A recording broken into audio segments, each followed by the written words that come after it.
అందరికీ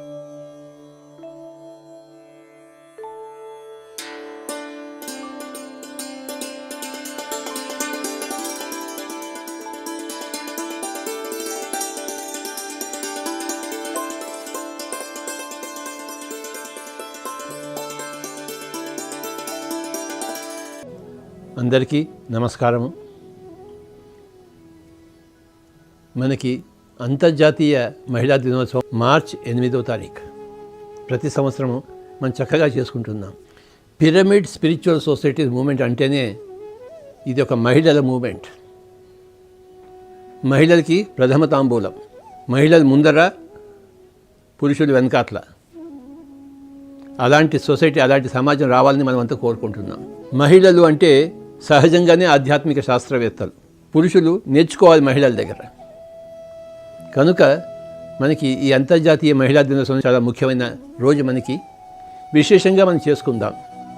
గొప్ప గొప్ప మహిళల యొక్క అనుభవాలన్నీ విందాం, వాళ్ళ దగ్గర నుంచి సందేశాలు తీసుకుందాం.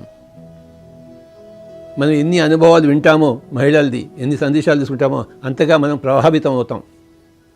2 చెవులు ఉన్నాయి, ఒక నోరు ఉంది అంటే 2 ఎక్కువ వినాలి, తక్కువ మాట్లాడాలి. ఎవరిది వినాలి అంటే మహిళలది వినాలి. మహిళ అంటే కేవలం ఒక గృహలక్ష్మి కాదు. మహిళ అంటే ఆధ్యాత్మిక శాస్త్రవేత్త, స్పిరిచువల్ సైంటిస్ట్, సృష్టికర్త. మహిళ అంటే సృష్టికర్త. ఒకానొక మహిళ ధ్యానం కూడా చేస్తే ఇక అంతకన్నా చెప్పవలసిన పనే లేదు. ధ్యానం లేకుండానే మహిళ గొప్ప మహిళ. ఇక ధ్యానం చేస్తే ఇంకెంత గొప్ప మహిళ అవుతుందో చెప్పడానికి అలవి కాదు.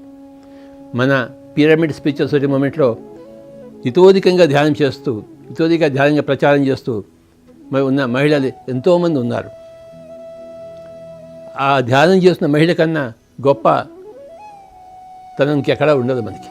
ఇటు సంసారం చేస్తూ, అటు నిర్వాణంలో ఉంటూ ధ్యాన ప్రచారం చేస్తున్న వాళ్ళంటే మామూలు విషయం కాదు. పరిపూర్ణ వ్యక్తిత్వం అన్నమాట. ఆ పరిపూర్ణ వ్యక్తిత్వం ప్రతి ఒక్కరు సంపాదించుకోవాలి.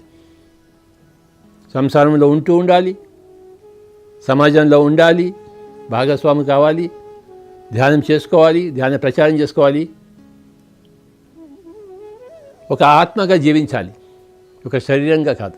పిరమిడ్ స్పిరిచువల్ సొసైటీ మూమెంట్లో ఉన్న గొప్ప ధ్యాన మహిళలందరికీ నా యొక్క నమస్కారములు. అందరి దగ్గర నుంచి నేర్చుకుందాం, అందరి దగ్గర నుంచి నేర్చుకుందాం, మహిళలు అందరి దగ్గర నుంచి నేర్చుకుందాం, పిరమిడ్ మాస్టర్స్ అందరి దగ్గర నుంచి నేర్చుకుందాం, పిరమిడ్ మహిళా మాస్టర్స్ అందరి దగ్గర నుంచి నేర్చుకుందాం. అంతర్జాతీయ మహిళా దినోత్సవం సందర్భంగా ప్రతి ఒక్కరికి శుభాకాంక్షలు. ముఖ్యంగా మహిళలందరికీ శుభాకాంక్షలు, తర్వాత పురుషులందరికీ శుభాకాంక్షలు. నమస్కారం.